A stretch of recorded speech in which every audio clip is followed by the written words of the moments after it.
Bueno, pasamos ya entonces, entremos en el tema.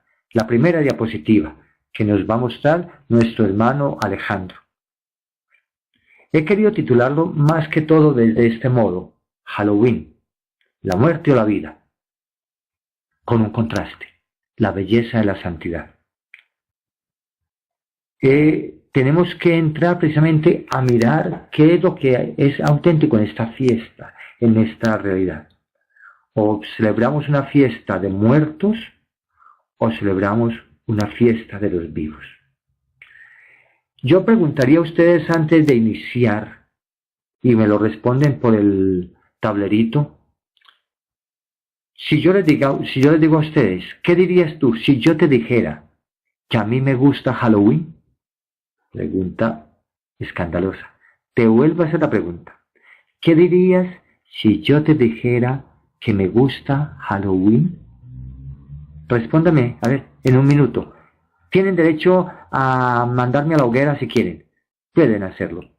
Tienen derecho a tirarme piedra, pero no me la tiren todavía porque entonces me descalabran y no puedo hablarles y no puedo defenderme. ¿Nadie quiere responder? Andrés, o si no, después lo agarro a usted por allá en la asamblea y hablo mal de usted. A ver, repito la pregunta. ¿Qué dirías si yo te dijera que me gusta, que a mí, un sacerdote católico, a mí, un viejo ya ducho, está diciéndote, a mí me gusta Halloween? A ver, nadie quiere responder. ¡Qué dolor! No teman escribir en el tablerito. Ah, bueno, gracias Harley, me da una posibilidad, me está educando ya, pues puede gustarle Halloween, pero celebrarlo en honor a los santos. Paulita me dice, diría que usted no entiende que es Halloween. Aquí, muy bien, está bien, porque eso implica que usted estaría con el deseo de educarme, de catequizarme. Andrés dice, qué chévere, todo respetable. Ya él no quiere ponerse en peleas con el padrecito, ¿cierto? Porque de pronto el padrecito tiene más argumentos. Bueno, en realidad me gusta Halloween, como dice Harley, como víspera de todos los santos. Veremos luego por qué puedo decirlo así. En realidad me gusta Halloween porque hay una cosa que me fascina de Halloween, la calabaza. Las tortas de calabaza son sabrosísimas, me fascinan. Por eso puedo decir que Halloween me gusta. Pero entonces preguntémonos por qué. ¿Por qué este tema? Pasemos a la siguiente diapositiva. ¿Por qué este tema? Y veamos entonces dos respuestas que tomamos desde la Iglesia, desde lo que los obispos en el Concilio Vaticano II respondieron sobre nuestro deber cristiano. Un deber tenemos. El pueblo de Dios, movido por la fe, que le impulsa a creer que quien lo conduce es el Espíritu Santo, el que llena el universo, procura discernir en los acontecimientos, exigencias y deseos de los cuales participa juntamente con sus contemporáneos los signos verdaderos de la presencia de los planes de Dios. Tratemos de explicar esto tan bonito que hablan los obispos. ¿Sí? El creyente que está metido en el mundo tiene que discernir las cosas que les pasan en el mundo, lo que le ofrece el mundo, esas cosas en las que está metido con sus contemporáneos. Los tiene que discernir para ver si es qué trae eso de signos de presencia de Dios. ¿Dónde está el plan de Dios? Diría por eso mismo algo que estaba colocando también en los anuncios de Halloween, en los anuncios para la cosa no es rechazar desconociendo el tema. Rechazar el tema desconociendo sus raíces y sus vivencias, sino la cosa es conocer la situación, conocer sus orígenes, conocer la forma como se trabaja, la forma como se vive, conocer nuestra propia fe para poder dar razón de nuestra esperanza. Ese reclamo que ya nos hacía el Papa Benedicto XVI hace 2 años, cuando nos invitaba a dar razón de nuestra esperanza, tomando a San Pedro en el año de la fe. Por eso, el otro texto que hablan los obispos, esa GS quiere decir, voy a escribírselas porque tal vez alguno no sepa, quiere decir Gaudium et Spes. es latín. Gozos y esperanzas es un documento de la Iglesia sobre la Iglesia en el mundo actual, del Vaticano II. Entonces, allí los obispos, en el numeral 44, ya dice otra cosa más. Es propio de todo el pueblo de Dios. Oiga, encabezados por los obispos, dirigidos y acompañados por los sacerdotes, motivados por los líderes y servidores que hay. Tenemos que auscultar, discernir, interpretar todo lo que el mundo de hoy nos está dando, pero no con lo que nos dice otro brujo o con lo que nos diga Wikipedia, o sin denigrar de Wikipedia, o lo que encuentre con cualquiera que responde cualquier cosa en esos blogs que hay por ahí, sino con la ayuda del Espíritu Santo. No critico, que son grandes elementos, por ejemplo el Catholic.net, el Wikipedia, la Enciclopedia Católica, el Catecismo, todo eso nos ayuda, pero todo el pueblo de Dios debe estar atento para poder entonces saber responder, y tiene que discernirlo, tenemos que discernirlo, y las tenemos que discernir con la ayuda del Espíritu Santo y con la luz de la palabra divina, para que así entonces podamos entenderla y también podamos expresar. Por eso mismo, criticamos duramente Halloween y tenemos que hacerlo, tenemos que cuestionarlo. Yo buscaba dibujos sobre Halloween especiales que educaran sobre Halloween, pero solamente criticaban, rechazaban. Aquí en esta casa no celebramos, entonces, pero no daban la razón por la cual no se celebra.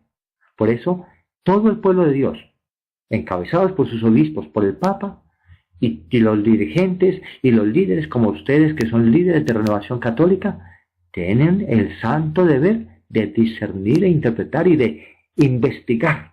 La palabra auscultar es demasiado como que no la entendemos. De investigar más con esas 2 o 3 grandes ayudas. La ayuda del Espíritu Santo, la revelación dada por la palabra divina y el magisterio. Así entonces podemos nosotros ver, este es nuestro deber. Esa es la razón de nuestro tema. No es simplemente porque, llegó el 31 de octubre y no sabemos qué hacer y nos choca toda esta cosa, entonces hay que decirle a la gente que no lo haga, sino porque este tema nos confrontó. El problema de Halloween, con todas las cosas horribles que se oyen, que se dicen, que hacen, y con las cosas que se ven, nos confronta y nos reta a que debemos estudiarla, discernirlo, interpretarla. Por eso me metieron a mí ustedes en esta cosa y me tocó ponerme a repasar libros de teología, de otras cosas, y hasta de sociología, y filosofía y de antropología, para poder entonces ver qué podía sacar para ustedes. Veamos entonces qué es lo que en verdad celebramos en el Halloween, lo que en verdad deberíamos celebrar, no tanto lo que celebramos, porque en verdad lamentablemente se está celebrando mal. Pasemos a la siguiente diapositiva. Lo que deberíamos celebrar, lo que se celebra. Entonces, veamos primero la palabra Halloween. Ahí está bien, es una palabra del inglés antiguo. Se puede repartir en tres letras, en 3 palabras. All Hallows Eve, que viene precisamente del anterior día. El 1 de noviembre nosotros celebramos All Hallows Day, el día de todos los santos. Y por lo tanto, la noche anterior es una vigilia. Y por eso es la All Hallows Eve. Hallow de santo, de lo que es venerado. All de todos, all de todos. Y Eve es la abreviatura de evening, víspera, vigilia. Nosotros tenemos varias vigilias en la Iglesia Católica. ¿Se acuerdan cuáles? A ver, ¿quién quiere recordar? Hay una vigilia que es un sábado. Hay otra vigilia que, cae, depende de la semana, pero la gente entiende mal. Y es una vigilia santa. Bueno, la primera vigilia, digamos, es la de la llamada Nochebuena. Es la víspera del nacimiento de Jesús. Aunque muchas personas, por degeneración también, digamos, porque las cosas se van corrompiendo en su sentido. Mucha gente celebra el nacimiento de Jesús el día 24, pero es que el día 24 no se celebra el nacimiento de Jesús. El propio día del nacimiento de Jesús es el 25. El 24, por eso nosotros, dentro de nuestra cultura colombiana, hablamos de Nochebuena, la noche de Navidad, que prepara a celebrar el nacimiento de Jesús. Pero la gente se emparranda desde tan temprano que no se da cuenta. Por eso incluso la iglesia tenía antes una misa. En Colombia y en algunas partes le llaman misa de gallo, porque se celebraba ya a la medianoche y esa misa podía de algún modo agarrar los primeros cantos del gallo en la madrugada. Pero por las situaciones culturales, sociales que se dan hoy día, en muchas partes no se celebra ya la misa de gallo. Tal vez porque hay demasiadas fiestas en la calle o porque hay mucho peligro. Entonces ya más que misa de gallo a las 11 de la noche o 10 de la noche, mucha gente celebra misa a las 8 de la noche. Y eso ya lo llamaríamos nosotros misa de pollito, porque es la hora en que se acuestan los pollitos y las gallinas. Entonces, esa es una primera vigilia, la Nochebuena. La otra vigilia que todos celebramos, porque celebra la resurrección, es la vigilia de Pascual. Esa vigilia que es tan importante para nosotros porque celebra la vida. Comienza al atardecer del día sábado y en la cultura o en la costumbre de los primeros cristianos pasaban toda la noche esperando el rayar del alba para que entonces se manifestase ya con la nueva luz del día. Se podría decir, también ha salido el sol naciente, Cristo Jesús ha resucitado, y se podría gritar. Por eso la noche pascual, la vigilia pascual, tiene esa característica. Comienza sábado para celebrar la resurrección el día domingo. Hay otra vigilia que ustedes, como buenos carismáticos, la están celebrando. Esa otra vigilia que la celebran los buenos carismáticos se llama la vigilia de Pentecostés. Saludamos a John, que estaba queriendo saludar, y a Erika Fernanda, que también está y que ya nos está colaborando con ello. Son 3 vigilias, ¿cierto? 3 vigilias claves. La vigilia del nacimiento de Jesús, o Nochebuena, la vigilia de la resurrección de Jesús, o vigilia pascual, y la vigilia del Pentecostés, o vigilia de Pentecostés, ¿cierto? Porque no tiene nombre. Hay otra vigilia a la que yo invito mucho a hacer. Los que son de Buga tal vez me conozcan en esa vigilia. La vigilia de Cristo Rey. La iglesia termina el año litúrgico con la fiesta de Cristo Rey un domingo de noviembre. Eso va siendo movible. Pero si nosotros como carismáticos glorificamos el señorío de Cristo en nuestra vida, pues precisamente también es una buena ocasión celebrar una vigilia para prepararnos a gritar, a proclamar fuertemente el señorío de Jesús en nuestras vidas, en la sociedad. Por eso es una vigilia que no está puesta solemnemente en la iglesia, pero que bien vale la pena que nosotros, que los carismáticos, que cantamos constantemente que Jesús es el Señor, también la podamos tener. Sería un día privilegiado también para terminar los seminarios de vida en el Espíritu allí, con el señorío de Jesús y el bautismo en el Espíritu.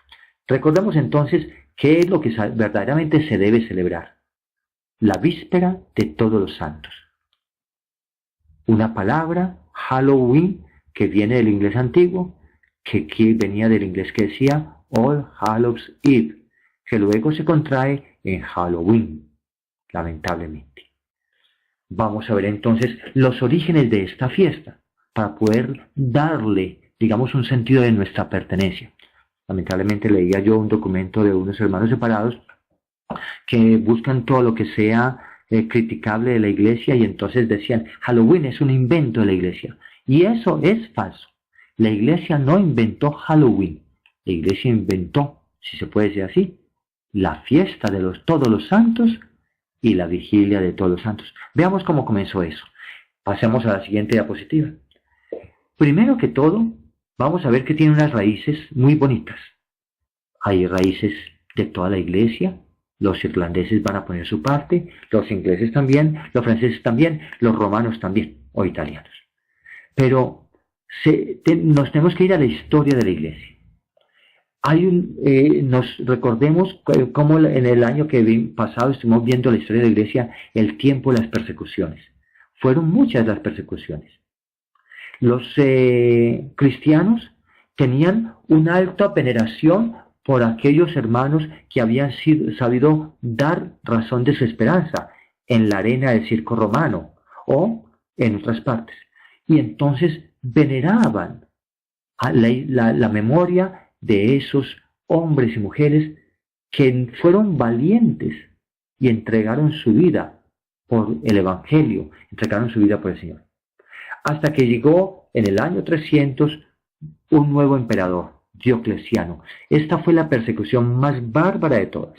Si en las otras persecuciones alcanzan a morir unos 100 o 200 o hasta 1000, en la persecución de Diocleciano durante 10 años hubo aproximadamente 10.000 mártires católicos, aproximadamente.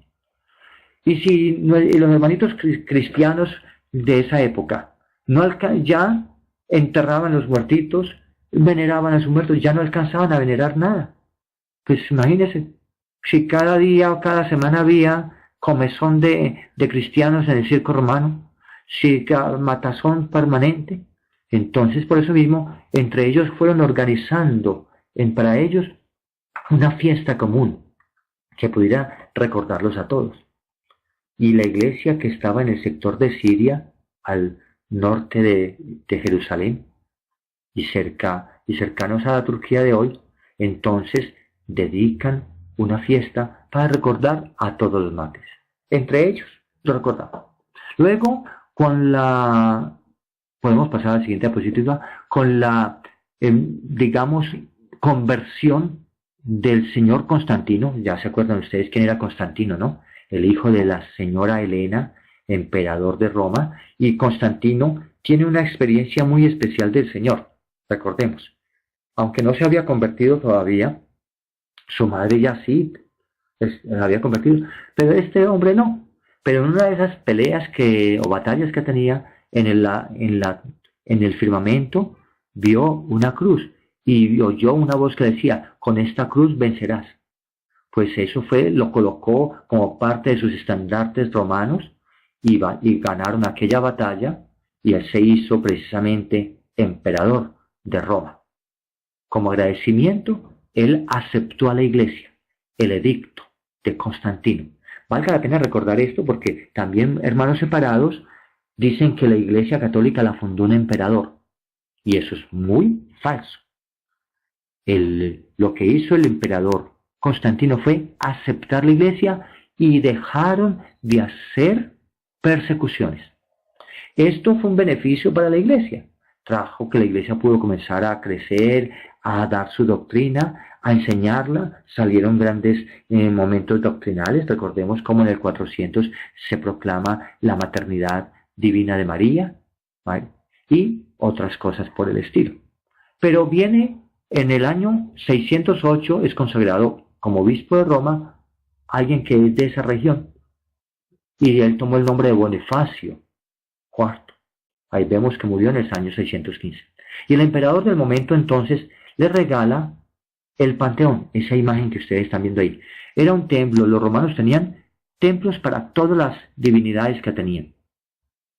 Recuerden incluso que eso mismo lo vivió Pablo allá en Atenas, cuando llegó a Atenas y vio monumentos a todos los dioses, y como no querían que ningún dios se enojara, entonces habían puesto una columna por ahí sin ninguna imagen, pero habían colocado al dios desconocido. Pues los romanos, para evitar que los dioses se enojaran, si alguno no lo había inventado y no le ocurriera lo que le pasó al papá de la Bella Durmiente con Maléfica, porque no la había invitado al baile o a la fiesta yo no sé si era el bautismo de la niña, o que ustedes que son más chismosos que yo pueden decirlo, pero a esa fiesta, recuerden que Maléfica llega: como no me invitaste, y me invitaste a estas 3 viejas que son tan inútiles, pues yo se la voy a hacer. Bueno, eso es chisme mío, ¿no? Pero ustedes ya lo saben bien, ¿cierto? Entonces, los romanos tenían un templo especial que se llamaba Panteón, pan de pantos, muchos, a todos, de teos, a todos los dioses, para todos los dioses, un templo en honor a todos los dioses, que ya había sido construido 300 años antes, casi 500 años antes, en el 608, 27 años antes de Cristo. Entonces, imagínense, 600 años antes, ese templo estaba construido. Y por eso entonces Bonifacio, digamos, lo purificó, lo limpió, invitó a 3 o 4 carismáticos para que le hicieran la oración de purificación y le hicieron la vuelta. Bueno, yo no sé si ha habido carismáticos ahí metidos, pero ustedes pueden imaginar. Y entonces transformó el templo pagano en un templo cristiano, dedicándolo a todos los santos. Y colocó una fiesta especial el día 13 de mayo, porque concordaba con el tiempo de la primavera. Y entonces la primavera para celebrar la vida.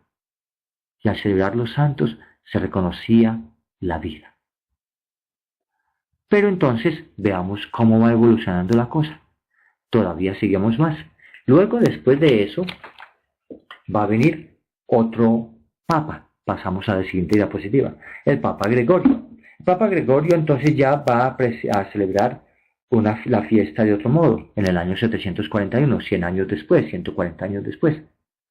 Y la va a cambiar hacia noviembre. ¿Por qué la va a cambiar hacia noviembre? Es en verdad una táctica de bendición. Ya se ha dado un caso especial que lo vamos a ver enseguida, y es que los romanos han conquistado a los celtas, que eran unas tribus muy antiquísimas que estaban en el norte de Europa, y que entonces han conjugado las costumbres de los celtas con las costumbres romanas a la diosa Pomona, y ha quedado mezcladito eso. Pero a la vez, en esos días del 1 de noviembre, ya se está haciendo más oscuro, ya se está dando más el frío, hay más muerte. Y por eso entonces el Papa Gregorio cambia la celebración, que es en tiempo de mayo florido, la cambia hacia noviembre, para darle un sentido de vida a ese tiempo.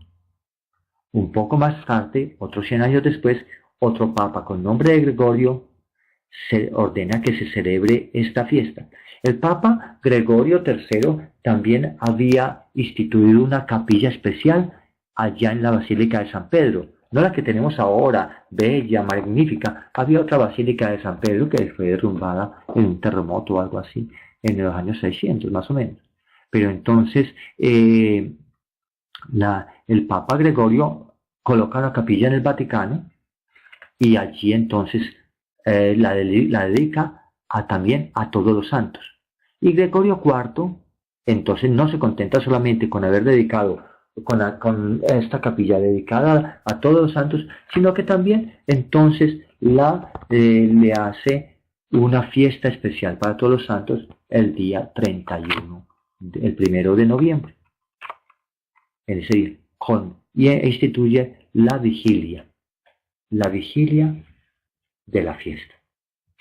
Al lado de ello, unos años después, un abad benedictino de Francia, Odilon, también comienza a reconocer a los difuntos. ¿Por qué? Porque los difuntos también son hombres y mujeres que están caminando a la santidad. Fueron hombres y mujeres como tú, que hicieron un camino de santidad, y que tal vez no hayan hecho milagros, pero hicieron esfuerzos de santidad, hicieron esfuerzos de vida cristiana. Y si están en el purgatorio, recordemos la palabra purgatorio como lugar de purificación, y entonces estando allí los difuntos en el purgatorio, pues se espera que un día pasen de este vestíbulo para pasar a la presencia del Señor, para estar con Él cara a cara por la eternidad. Odilon entonces exhortaba continuamente a sus monjes a rezar de modo especial por los difuntos. Y por eso, a partir de este santo abad, se fue dando la costumbre de interceder solemnemente por los difuntos. Y Por de hecho, entonces se juntó esa fiesta de todos los santos con los difuntos, a los que podemos ver como santitos en cierne, ¿no? Santitos en un vestíbulo. Los que hayan ido a teatros finos, los que hayan ido en Bogotá al Teatro Colón, o en Medellín al teatro, al teatro, no sé cómo se llama, el Teatro Grande de Medellín Bonito, o al Julio Mario Santo Domingo de Bogotá, o todos esos teatros, o en Cartagena. Todo teatro tiene una antesala, un vestíbulo. Allí las señoras se acaban de arreglar el vestidito, se acaban de mirar al espejo, porque qué mujer no se va a volver a mirar al espejo después de que cuando lo vea al lado. También los hombres vanidosos como Harvin también se ven al espejo, y entonces allí en el vestido, si usted llegó tarde, puede desde ahí un poquito escuchar sin importunar a las personas, sin distraer a nadie. Que no pasa como con los teatros en los cines, que la gente llegó tarde y entran pisando y aplastándole y regándole a uno las palomitas de maíz en la cabeza. No, la persona que llegó a un teatro de estos de ópera o de teatro fino, le toca, si llegó tardecito, se queda en el vestíbulo hasta el segundo acto, hasta el siguiente acto. Desde ahí ve o desde ahí escuche. Así son los que están en el purgatorio. Están en el vestíbulo, se están arreglando un poquito hasta que les dan el turno de entrar a la fiesta grande, la fiesta del cielo. Por eso, para San Odilon era tan importante orar por los difuntos y tenerlos en cuenta, y por eso él unió a la fiesta del primero de noviembre de todos los santos, el 2 de noviembre, la fiesta de aquellos que queremos que sean santos. Porque el que pasa al cielo es santo, aunque no le pongan corona. Cualquiera de ustedes, si se muere, y muere sin haber hecho milagritos y sin tanta importancia como otros, pero pasó haciendo la vida como un hombre santo, como una buena persona, justa, pues pensamos que le toca primero un ratito de purgatorio, no sabemos cuánto rato, un ratito de purgatorio. Si es bien devoto de la Virgen María, seguro que el ratito de purgatorio es más cortito, porque ya cada sábado va y tira la escalera las escaleras que ella tiene por allá por la ventana, y agarra a todos sus hijos amados y los encarama y se los contrabandea al Señor Jesús, ¿cierto? Pero si no, usted va a ser un santo, que tal vez no lo conozcamos porque no haya modo de saber muchas cosas de usted, pero le van a poner una coronita. Tal vez usted muere por la fe y va a tener coronita de mártir. O usted muere como una niña santa, virgen, pura, monjita, y le van a poner la coronita de las vírgenes. Y si no, tal vez puede morir usted como un hombre casado, bien santo, y depende de la fiera que se haya casado, le ponen coronita, o coronita de mártir, o coronita de santo, hombre. Y entonces así, pues mismo, usted también tiene un camino de santidad. ¿Bien? Claro, todo el que está en el cielo es santo. Es que el cielo es de los santos. Y toda persona que está en el cielo es santo. Que no tengan corona es diferente. Por eso hay muchísimos santos desconocidos. Solamente que en la iglesia tenemos unos santos reconocidos. Por eso se llama la palabra canonización. La palabra canonización viene de la palabra canon, lista. Entra en la lista oficial de los santos. Por eso muchos saben que son santos, pero no ha habido modo de hacer los estudios, no ha habido los modos de hacerlos reconocidos. Incluso Harlem bendito, usted es santo desde el bautismo. Le quitaron todas las cosas que... le quitaron todas las, digamos, los cachitos, como dicen las mamás antiguas, le quitaron los cuernitos y lo hicieron hijo de Dios. ¿Y usted es hijo de Dios es qué? ¿Santo? Usted es hijo, no es hijo más que allá de hijo de zapatero, es santo. Pero consérvela. Lamentablemente, por el pecado, la ensucias. Y si te pones vanidosito, si te pones orgulloso, dañaste tu santidad. Y si te pones a echarle miraditas y a echarle el cuento a Erika Fernanda hoy, te daña la santidad porque me la estás distrayendo. Entonces sigamos pues entonces con la siguiente diapositiva. Vea pues, sigamos la siguiente diapositiva para que ya veamos lo que hicieron otras personas. Ya sí hablábamos de los celtas, ¿cierto? ¿Se acuerdan que le había dicho que los romanos habían dominado a los celtas? El mundo celta es un mundo muy importante. Ya casi 3.000 años antes de Cristo, una serie de tribus con una organización social muy especial manejada por una casta sacerdotal. Esta casta sacerdotal o estos sacerdotes son llamados los druidas. Hoy día tenemos mucho mezcla de todo esto, gracias, y podemos decir gracias, o a pesar, porque, cierto, el Señor de los Anillos y otras cosas parecidas nos han dejado como entrar un poquito desde esa vida de los celtas o de los druidas. Ellos tenían una fiesta especial cuando comenzaba ese equinoccio y comenzaba a darse el solsticio de invierno. Es una noche cuando comienza el día a perder su luz. Para los europeos estos días son maravillosos todavía, hasta dentro de poquito. ¿Por qué? Porque es que tuvieron el verano, y durante el verano y ya están entrando al otoño para entrar al invierno fuerte. Entonces llega el tiempo del otoño, hay más muerte. Eso es una cosa psicológica, y esto se los recalco mucho, esto es psicológico. Los hermanos que están en el hemisferio norte, a partir de más o menos octubre, se muere más la gente, no tanto por el frío, es que se acorta el día. Entonces, si ellos venían de estar con la luz del sol hasta las 10 de la tarde o 10 de la noche, ya para estos días de octubre, para estos días, está oscureciendo a las 6, a las 5 de la tarde. Cuando llega noviembre, ya está oscureciendo a las 4 de la tarde. Y entonces eso mata a mucha gente, le da la depre, le da la fatiga, las enfermedades se montan más, amontonadas por el frío y otras calamidades. Entonces, por eso mismo, ellos entonces celebraban un nuevo año precisamente a cambiar en ese tiempo en que se iniciaba el tiempo del frío y de la oscuridad, pero con esa situación que también todos los pueblos, si podemos decir primitivos, han tenido: el temor a la muerte, la noche, el invierno, la oscuridad, se va dejando ver como el reino de la muerte, el reinado de la muerte.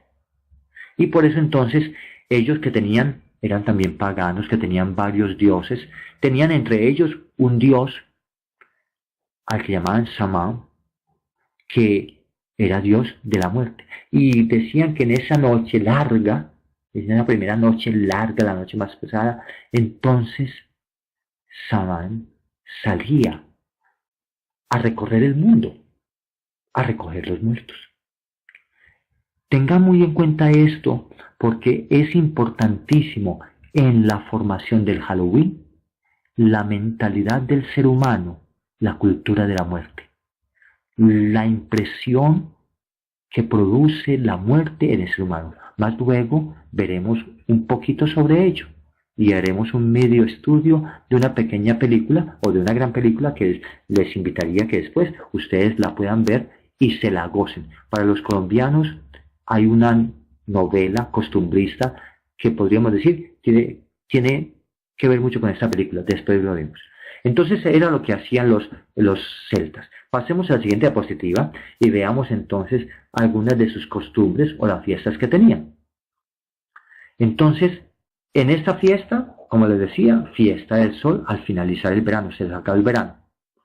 Y se habían recogido las cosechas. Era tiempo de calma, había que guardar los frutos, había que preparar esas frutas y guardarlas porque venía el tiempo frío y venía el tiempo de hambre. No había modo de sembrar, no había modo. Se sembraba lo último para que quedara ya luego tapado por la nieve. Y se venía la noche. Y entonces para ellos, si venían los muertos, ¿qué podemos hacer con los muertos? Entretengámoslos, ¿no?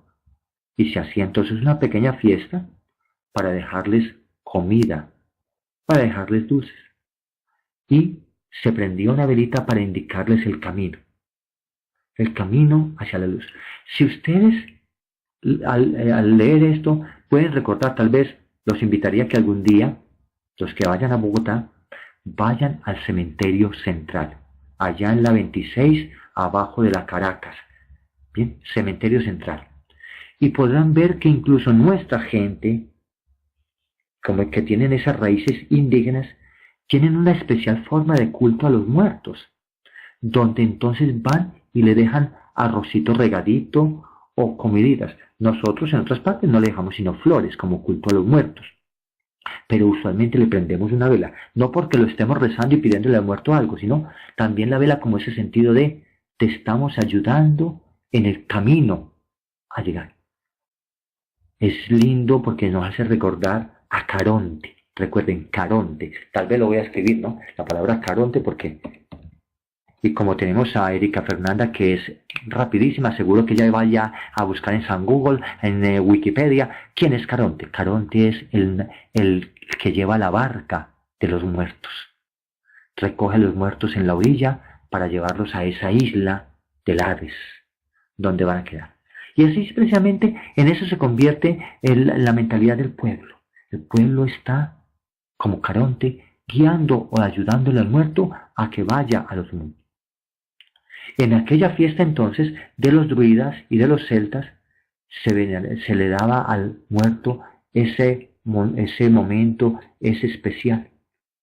¿No ven que Erika Fernández, que si no te... Erika es rápida, al fin y al cabo es una comunicadora social, ¿no? Bueno, me dejo de hablar bobadas, ¿cierto? Entonces, sigamos. Entonces, los medios, los druidas hacían de medios, se comunicaban con los...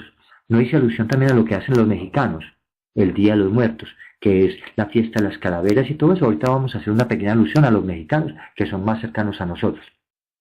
Entonces, durante estas fiestas también entonces se hacían sacrificios, pero sacrificios con un sentido de vida, porque eran buscando que los dioses de la fertilidad trajesen vida.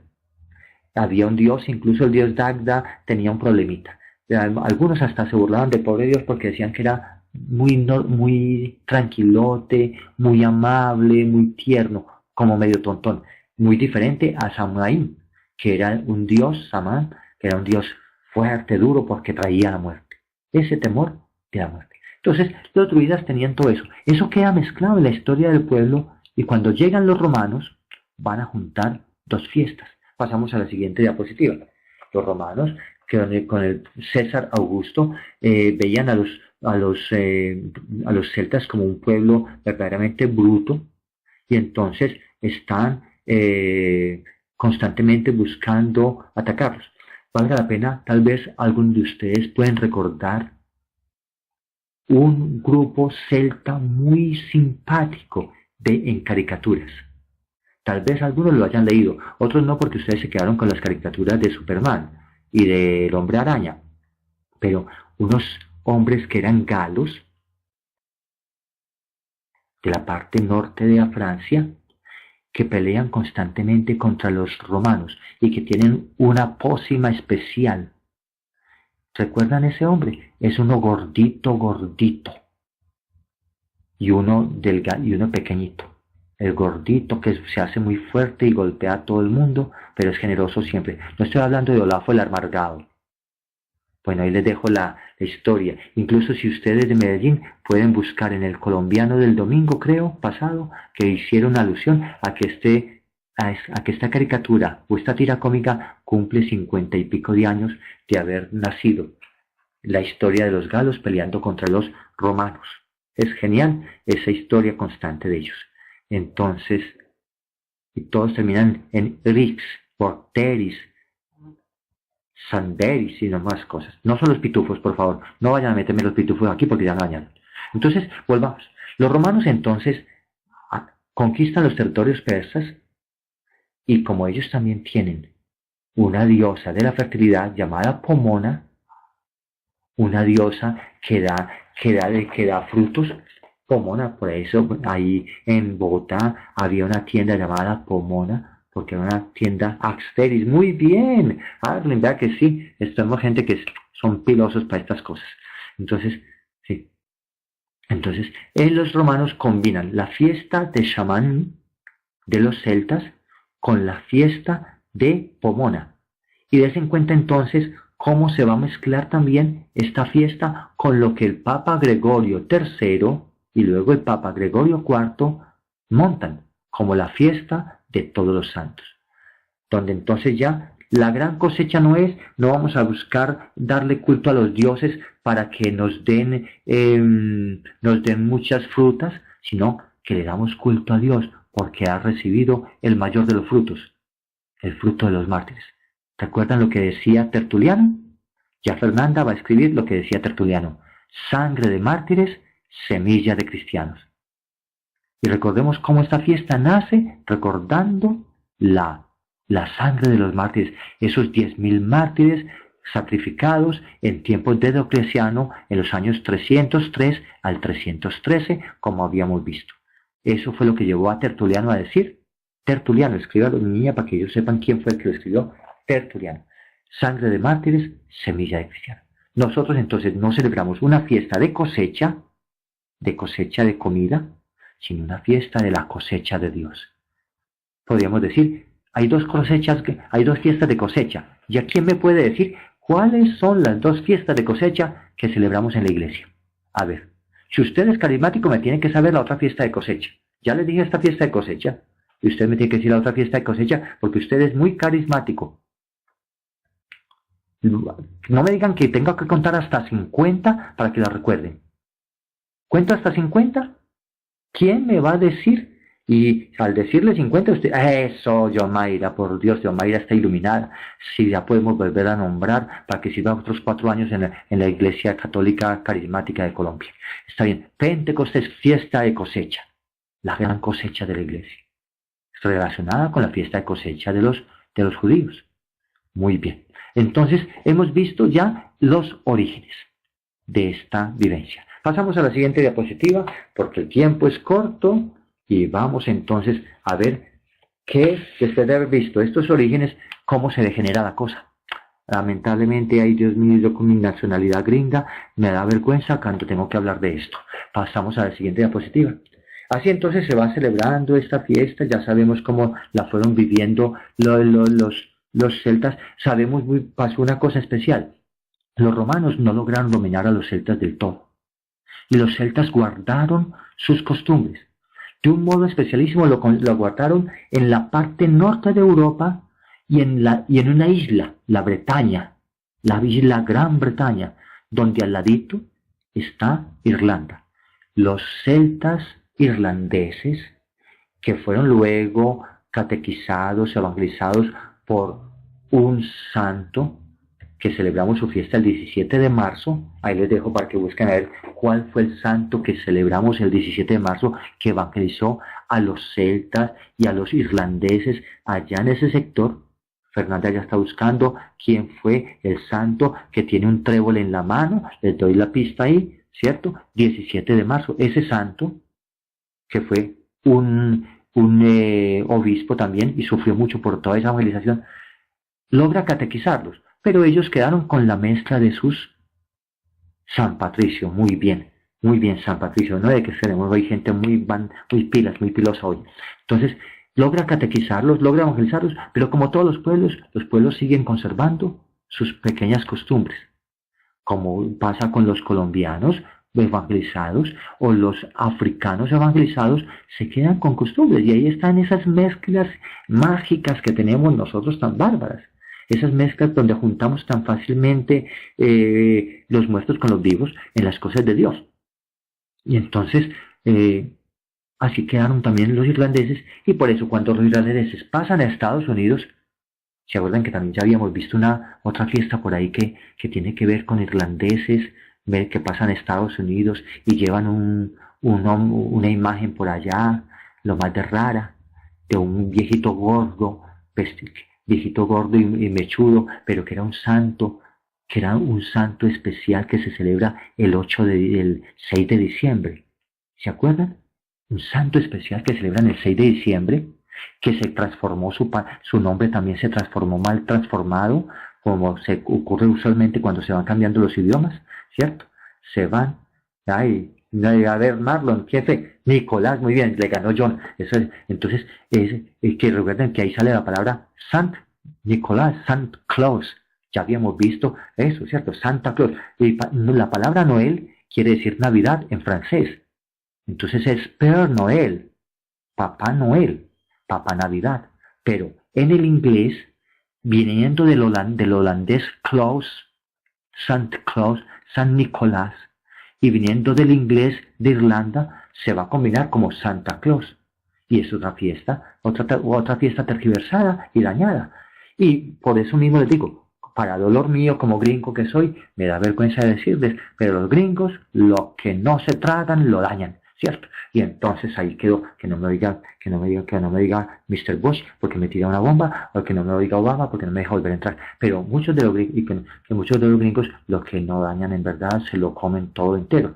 Y así ellos hacen todo mercadeo, lo van haciendo mercadeo, van juntando otras historias, unas historias de esa noche. Por ejemplo, se junta esa historia ya, otra historia más, la historia de un hombre, del hombre del jinete sin cabeza, ¿se acuerdan? De Washington Irving.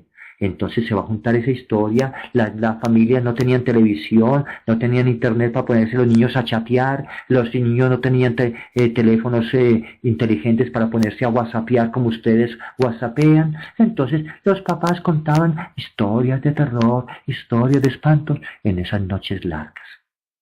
Y así entonces en el siglo XVIII se va dando toda esta parte, se va celebrando más el Halloween por la influencia de lo que tenían mezclado estas personas y por otras historias que luego veremos, como la historia de Jack, el hombre de la calabaza. Hasta que en cierto momento, en 1978, verdaderamente Halloween es verdaderamente bastante reciente como fiesta ya truculenta, una persona, el señor John Carpenter, va a sacar una película, un hito, un verdadero boom en el cine. La primera película de terror horrible. Antes ya se había dado unas de un señor llamado Boris Karloff, pero este Carpenter llega a producir una película de terror. La historia es truculenta, bonita y fuerte. En esta película el protagonista es un muchacho, un niño que tenía un poquito de problemas, digamos, mentales, ¿no?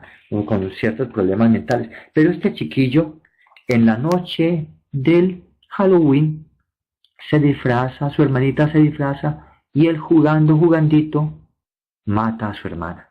La acuchilla, le da un montón de puñaladas y la mata. Pues el muchachito es llevado al manicomio, es colocado en el manicomio por unos años, y cuando él precisamente sale del manicomio un día de noche de Halloween y comienza a hacer matazón de gente por toda parte. Hay una niña que no le cree que el muchacho es bueno, se pone, es una historia hasta bonita y simpática. La pueden ustedes buscar porque ustedes son muy inteligentes y son bastantes buscadores de esas cosas. Entonces, esta es la película que de algún modo marca el estilo de Halloween. Veamos las costumbres que hay en el Halloween. Pasemos a la siguiente diapositiva. Después de esto viene algo más. Ya unos años después, también unos años antes, desde 1966, ha salido otro loco más en Estados Unidos, en el sector de California. El señor Anton LaVey. Pueden pasar a la siguiente diapositiva. El señor Anton LaVey va a fundar una iglesia, la iglesia satánica, y con un libro muy especial llamado la Biblia satánica. En esa Biblia, entonces, él va a decir que hay tres fiestas especiales para ellos, ¿cierto? La primera fiesta, la fiesta del cumpleaños de cada satanista, que entonces es una fiesta del diablo porque ellos se entregan al diablo. La segunda, una fiesta llamada de Walpurgis, ¿cierto? En el sector más o menos de abril y mayo. Y la fuerte, él marca la fiesta del 31 de octubre como fiesta del demonio. Este señor, pues sí, con su locura la embarra totalmente. Les digo francamente, casi no soy capaz de poner esa foto fea de él. Había muchas fotos feas, pero creo que esta era la que nos dejaba ver quién era el loquito ese, y valía la pena ponerla para que ustedes por lo menos supieran de eso, y no me interesa más de hablar de él, ¿cierto? porque la cuestión es, aquí es el que él le pone el toquecito satánico, y con lo que entonces vimos de lo que había hecho John Carpenter con la película de Halloween, entonces ya se marca esta noche, que era una noche linda, calmadita, donde la familia jugaba en la casa, donde la familia ponía la calabacita allá como luz para los pasos de los muertos, donde la familia ponía y se ponían a contar cositas de muertos, de espantos, como las familias de antes, que hablaban de cosas que los espantaban, cualquier cosa los espantaba, usted iba por el camino y se movía una hoja y ya decía que lo estaba espantando una cosa, o iba por el camino en el ranchito y entonces se le encontraba con una vaca y la vaca lo miraba a usted, entonces ya usted decía, ay, se me apareció el espanto de mi suegra. Entonces son las cosas, ¿cierto? Las cosas de la simbología, de todo, ¿no?, lo que produce la noche en las vivencias de las personas. Pero estas dos personas, Anton LaVey y John Carpenter, de algún modo le marcan el estilo a esta noche, que se vuelve una noche horrible y mala, donde entonces muchas personas ya la asumen. En vez de ser vigilia que nos lleva a recordar a los buenos, nos llevaba a pensar en noche para celebrar los malos. Bueno, qué bueno, Fernanda ha colocado también ahí otra fiesta más, otro sentido más sobre esta fiesta, que ustedes, de esta fiesta alemana, ustedes pueden ver un poco en lo que se llaman los anillos de los Nibelungos, el anillo de los Nibelungos de Thomas Mann, y que Wagner hizo una ópera maravillosa, grandísima, precisamente teniendo en cuenta todas estas cosas.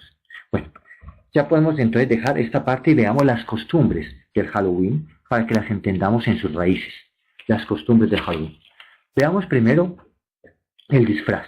No la estoy poniendo primero por primacía, sino digamos por lo más vistoso. Los disfraces tienen sí una base especial. Y tengamos en cuenta la búsqueda del hombre de burlarse de la muerte, de algún modo conjurándola, de algún modo rechazándola. Y entonces en Francia del siglo XIV y XV, el medioevo, antes de llegar al Renacimiento, se han dado muchas enfermedades por causa de las ratas. La peste bubónica o peste negra. Quien desee profundizar un poquito sobre esa cosa de las ratas, pueden recordar una novela que se volvió película, El perfume. Entonces cuenta pues toda esta cosa de las muertes horribles, las gentes, todo lo que se va dando entre las personas. Entonces la peste bubónica, la gente no reconocía que era por falta de higiene. No, pensaban más bien que era problema que los muertos venían a vengarse y que era cosas del demonio. Entonces comienza de algún modo a hacerse representaciones que se presentaban en las puertas de los templos, en los atrios de los templos, antes de las misas, para hablar de cómo la muerte se llevaba a todos y que no respetaba ni a ricos, ni a sabios, ni a inteligentes, ni a fuertes, ni a ningún superestrella, ni a ningún superfutbolista. Bueno, en esa época no jugaban fútbol, pero bueno, cierto, ninguno de esos superfuertes, no respetaba a nadie. La muerte se llevaba a todos. Papas o pobres, todos iban a la tumba. Y por eso entonces también se va popularizando el disfraz, más que todo como una forma de espantar y burlarse de la muerte. El disfraz llega a su momento culmen, si podemos decir así, o a su momento más bello, precisamente en los carnavales. De hecho, el Gran Carnaval de Venecia presenta los mejores y más bellos disfraces. Y en todo ello es una burla de la muerte. Nosotros podemos verlo también, por ejemplo, en los carnavales de Río Sucio en Colombia, al comienzo del año, que es una burla al diablo, y donde entonces la persona al disfrazarse de algún modo le dice, me la estoy escondiendo, ¿cierto? No me va a encontrar. Entonces el disfraz tiene todo ello Luego el disfraz va a tener otro toque especial que es bueno tenerlo en cuenta y que no es negativo, precisamente, y que es lo que viven los niños hoy. El niño se disfraza buscando de algún modo emular a alguien a quien admira.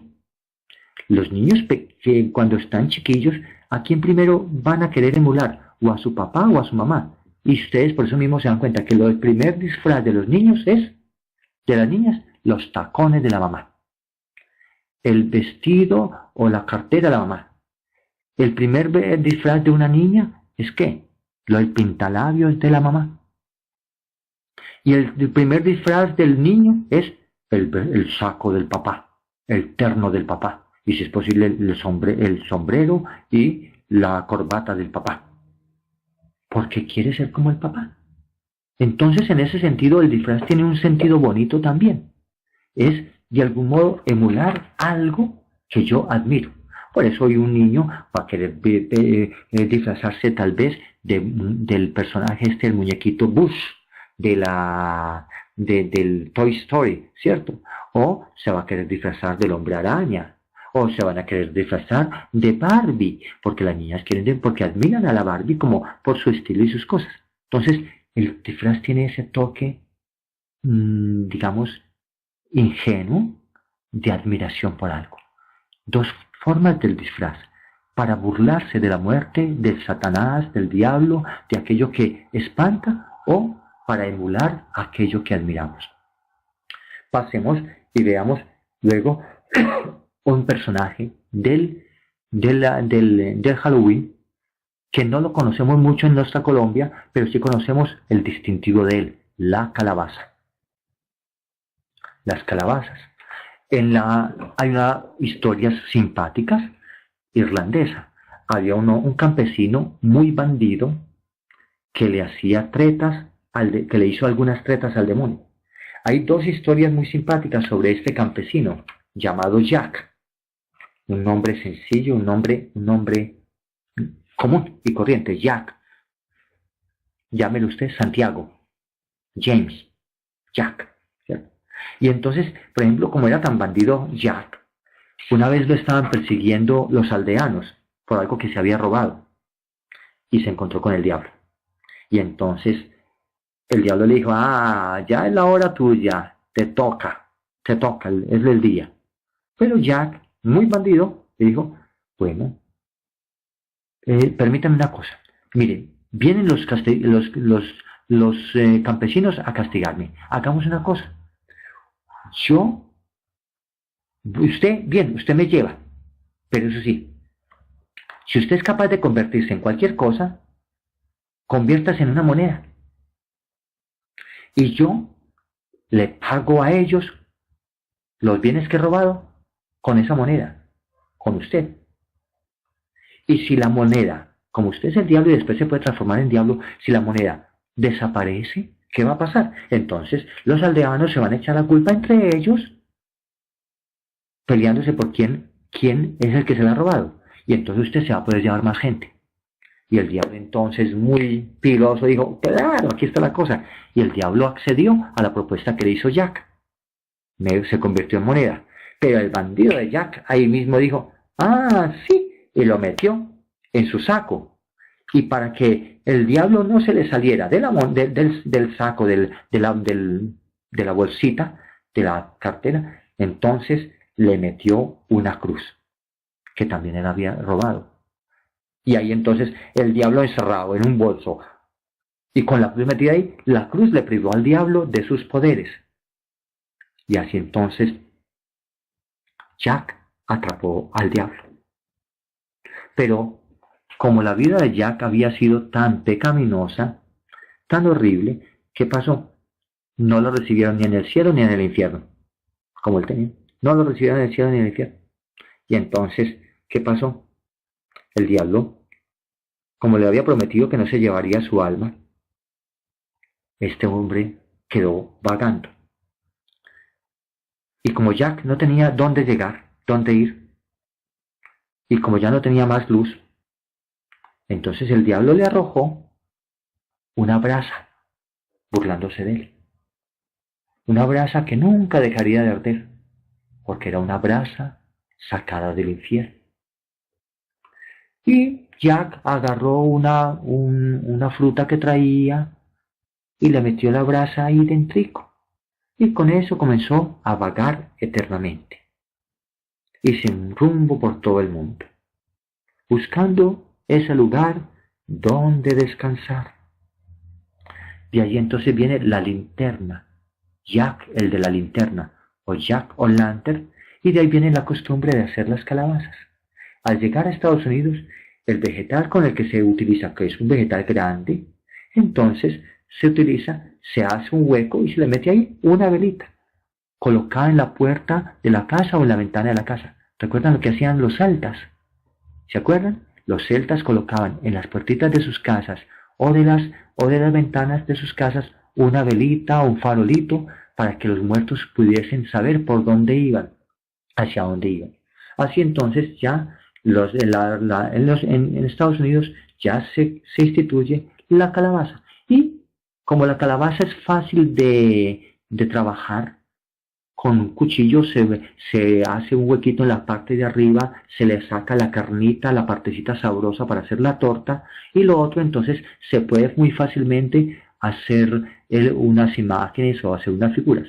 Nosotros en Colombia tenemos lo que llamamos los totumos o las totumas, pero es un fruto bastante duro. En cambio la calabaza es muy suave, es suave de cortar y entonces es muy posible de trabajar con ella. Por eso entonces la calabaza sale siendo un farol, no tanto para convocar un espíritu malo, sino para indicarle a los espíritus el camino, para que vayan siguiendo el camino en la vida. Con esta historia de Jack y con la historia de la calabaza y con la historia de las disfraces vienen entonces otras dos cosas más. Pedir dulces y una palabra no muy buena. Veamos primero la palabra trick or treat. Siguiente diapositiva. Esta palabra es dura porque parece que tiene un origen verdaderamente doloroso. En los años 1500 al 1700, luego de que Inglaterra se hace protestante, se hace anglicana. Recuerden la historia truculenta del rey Enrique VIII, que ya habíamos visto en nuestra historia de la iglesia, donde comienzan a morir muchos católicos que no aceptan al rey como suma cabeza de la iglesia, que hoy día la iglesia anglicana, hoy día la suma cabeza de la iglesia anglicana es la reina Isabel de Inglaterra.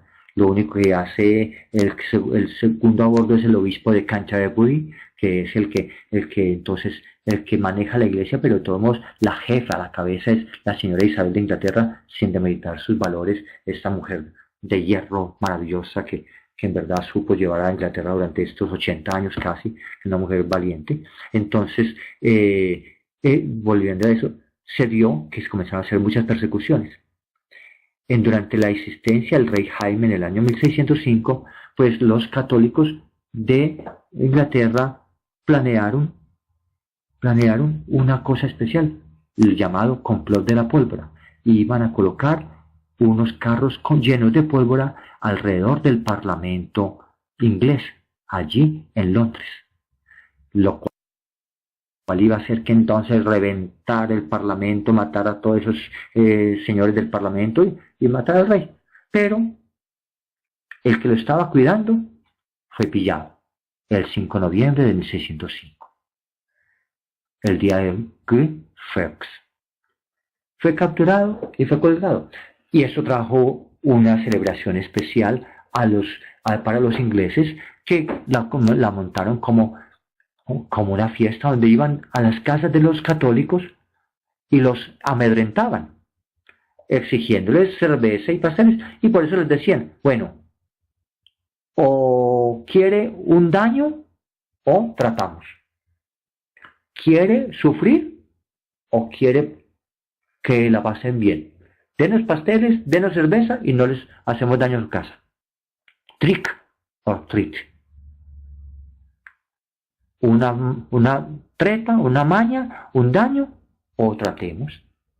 Y esto entonces se juntó a la fiesta por la fiesta, como estaba tan cercano el 5 de noviembre, a la fiesta del 31, a la celebración de Halloween y Halloween Eve, entonces se va convirtiendo precisamente en una fiesta tremendamente pagana también, y es esto.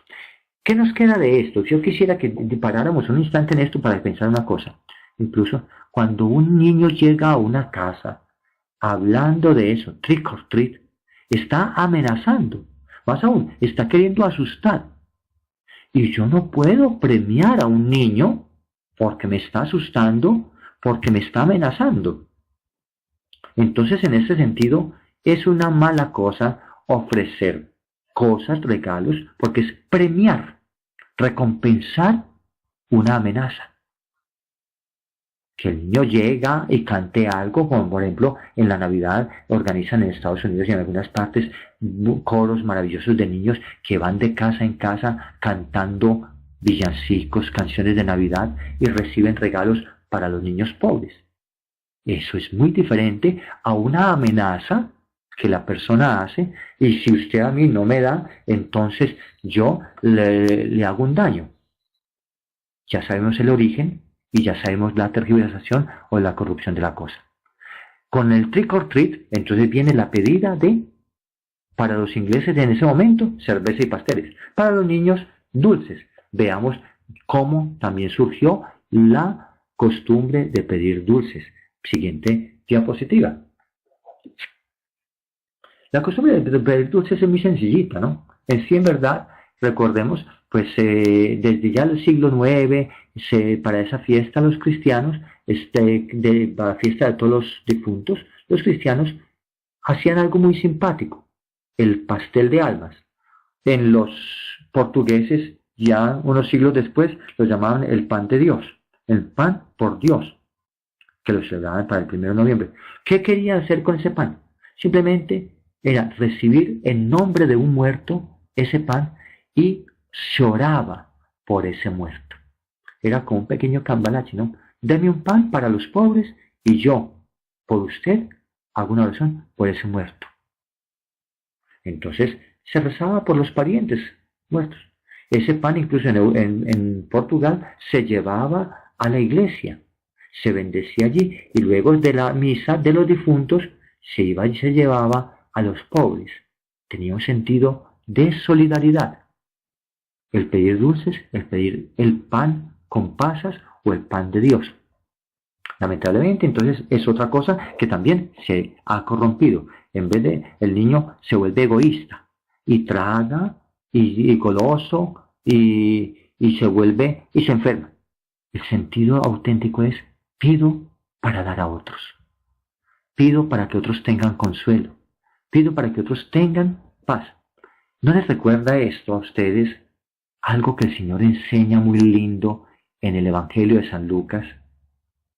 Después de que los discípulos le piden a Él un favor, que les enseñe algo especial, que les enseñe a orar como Juan le enseñó a los discípulos.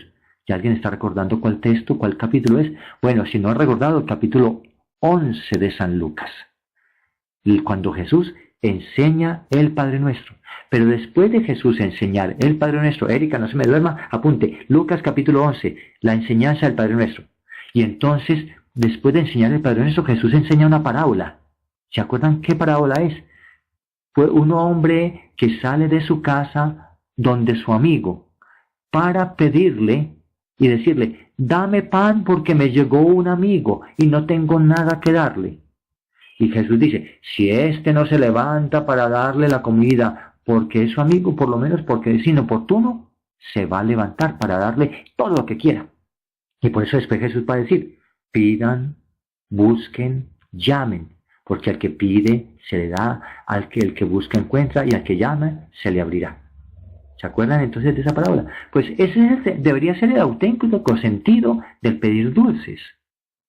Pido e intercedo por los suyos, como regalo de amor, porque usted me ha sabido dar a mí, pero no va a ser que me das a mí para mí, sino que me das a mí para que yo le dé a uno más necesitado. ¿Cuánto se enriquecería Halloween si esto se lo enseñásemos a los niños?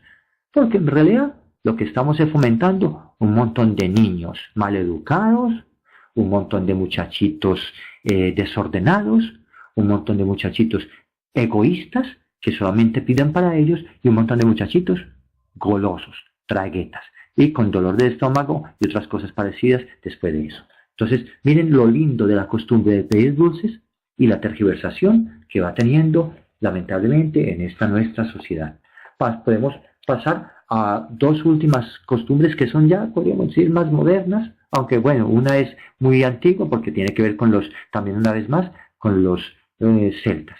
Se me quedó mal puestecita la diapositiva, me perdonan ahí.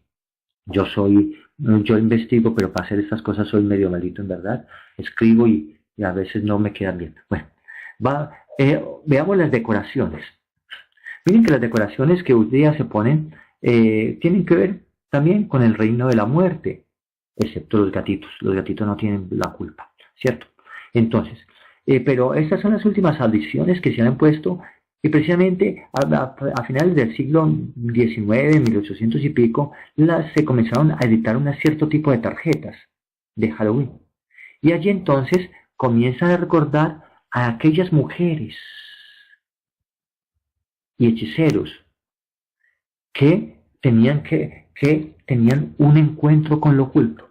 El medioevo, la Edad Media y el pedazo del Renacimiento tiene mucho que ver con esto. Personas que buscan mediante la química cosas especiales. Ustedes han visto ya muchas películas de Merlín o también otras películas sencillas donde siempre hay alguna persona que está buscando el elixir de la juventud o está buscando alguna cosa. En la búsqueda del hombre de la salud, en la búsqueda del hombre de algo nuevo, y también es el hombre que está buscando pues conjurar el mal, buscando ciertas cosas, o espantar la oscuridad y espantar la muerte. Y por eso entonces se va teniendo en estas mentalidades un poco el sentimiento de lo que es la bruja o el hechicero como parte que tiene que ver con oscuridad y con muerte. Pero en primera instancia tiene que ver con los druidas, como sacerdotes que se colocaban debajo del roble, debajo de los robles o árboles árboles del norte de Europa, y que entonces ellos hacían un trabajo de algún modo exorcizando la muerte. Y entonces también con el culto a la diosa de la guerra, Morrigan, que también era llamada reina de los fantasmas, porque podría producir pánico, o porque entonces también se presentaba a los que iban a morir en la batalla. Entonces, en ese sentido, toda mujer que tenía algo extraño va siendo tomada como bruja. Y lamentablemente por otra cosa más, como la mujer tiene la capacidad, digamos, perceptiva más que la del hombre. Algo hay en su cerebro que lo llamamos sexto sentido, con la capacidad del detalle, con la capacidad de percibir las cosas. Entonces, por eso mismo se le iba confundiendo a la mujer con todas estas otras cosas. Y como si las van presentando como acompañantes de los druidas, acompañantes de los reyes y con la capacidad de percibir las cosas, entonces ya se va dejando todo esto con la brujería. Bueno, Gerardo, no quiero hablar de las secretarias, perdón, de las suegras, ¿cierto? Bueno, continuemos con la siguiente diapositiva. La siguiente diapositiva. Entonces, de allí va dándosela a la mujer, esa es parte. Pero también, entonces, al pobre gato se le va metiendo el problema, ¿no? Por su capacidad de mirarla en la noche, por su capacidad de andar en la noche. Y entonces se va relacionando todo, mujer, oscuridad, gatos, oscuridad, la capacidad del gato recordemos las 7 vidas del gato. Entonces el pobre animalito se va reconociendo con esto. Y encima, por el color negro, lamentablemente un color que no digamos que espanta, pero que mimetiza a la persona vestida de negro es mimetizada en la noche, y entonces por lo tanto el color negro se va reconociendo como, o el gato negro se va reconociendo como animal que tiene que ver con esto. Lamentablemente un grupo fanático religioso del medioevo, los cátaros, criaban gatos. Y entonces un papa, el Papa Gregorio IX, los consideró como demoníacos por esa situación. Y después de la Segunda Guerra Mundial, entonces meten a los pobres gatos como parte de la decoración. Había hablado que había otra parte de la decoración que es las arañas y la telaraña. Recordemos qué es lo que hace la araña. La araña que envuelve a su víctima en la telaraña para sacarle la vida y la mantiene viva, adormecida, mientras es el momento en que se la va a comer o va a sacarle los jugos. Entonces, en ese sentido, precisamente la araña se va a volver con su telaraña un símbolo también de esa muerte que atrapa al hombre. Mala cosa, ¿no? Y si nosotros nos podemos a ver un poquito hoy día una casa con telarañas, pues yo ya no voy a hablar de casa con muerte, sino que voy a hablar de casa con falta de higiene, con falta de aseo, porque las telarañas en una casa son más que todo señal de que allí no se barre o no se quitan o no se limpian los techos. Entonces, en ese sentido, antes que yo decir, ve, es una casa endiablada, voy a decir, es una casa ensuciada, con falta de higiene. Bueno, ante esto, veamos algo especial, la muerte, la relación del hombre con la muerte. Halloween habla de muerte para los que no la saben entender, y Halloween habla de vida para los que lo sepamos entender. Pero primero entonces veamos, porque ya hemos estado dándonos cuenta que en toda nuestra charla de hoy, la muerte ha sido una constante. Por la incomprensión del hombre con la oscuridad, por la incomprensión del hombre de su propia suerte, por el dolor del hombre frente a la muerte. Y quiero primero comenzar con esta escena. Es una escena muy bonita, muy simpática. Hace parte de una película maravillosa que se las recomiendo que la puedan ver. El séptimo sello. La consiguen, creo que en YouTube. De Ingmar Bergman, que es un sueco. Película antigua, pero es clave. Hay algo entre la novelesca colombiana, escrito por un señor que creo que fue Tomás Carrasquilla. Entonces ya los paisas deben recordar, es la historia de un hombre que juega con el diablo. Le hace una jugada de dados y de paz. En este caso, miremos lo que dice en esta escena. El caballero es un hombre que está regresando a su tierra, está volviendo con los suyos, y entonces se detiene en el camino para hacer sus oraciones. Es un caballero que viene de hacer sus peleas y sus luchas en la Gran Cruzada, y entonces ha terminado de hacer su oración, está recogiendo sus libritos y todas sus cosas, y cuando entonces llega y se encuentra con la muerte, que de pronto está ahí detrás de él, y entonces él le pregunta, ¿quién eres tú? Soy la muerte. Y él pregunta, ¿vienes por mí?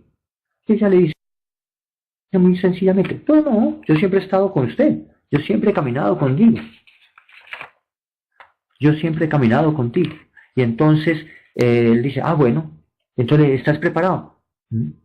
Sí, pero mi cuerpo tiene miedo. Y le invita a jugar ajedrez. Le logra hacer la jugada de que la muerte comienza después. Y este hombre va a prolongar su vida y va a ir caminando mientras tanto a otras cosas, va a estar a otro lado, va a encontrarse con otras personas y así logra prolongar su existencia. Antonius, que es este jugador o este caballero, logra así ir conociendo otras personas, va conociendo otras personas con su situación ante la muerte. Y él va a poder resistir, él va a poder vivir mientras pueda resistir. Y cuando ya se ve cercado e incapaz de ganar, él intenta eludir su destino, arrojando las fichas al suelo.